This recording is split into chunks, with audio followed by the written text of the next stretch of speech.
Dunque le due di testa, Enna ed Akragas, vincono agevolmente le gare in programma, in attesa del big match di domenica prossima all'Esseneto. Le vittorie delle due battistrada consentono di creare uno stacco dalle immediate inseguitrici e se terminasse oggi il campionato, la terza in classifica, vale a dire la Pro Favara che ha pareggiato 2-2 a Castellammare, si ritroverebbe fuori dai playoff.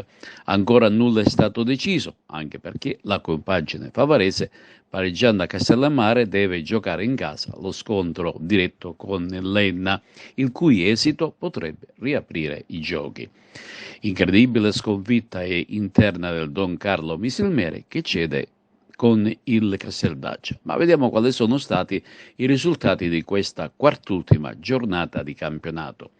Gela Parmon Valle 3-0, Castellammare Pro Favara 2-2, Cus Palermo Acregas 0-4, Don Carlo Misilmeri Casteldaccia 1-4, Enna Marineo 3-0, Leonfortese Mazzara 2-2, Mazzarese Battesciacca 2-0 e in anticipo il Resultana ha perso in casa con la Nissa per 1-3.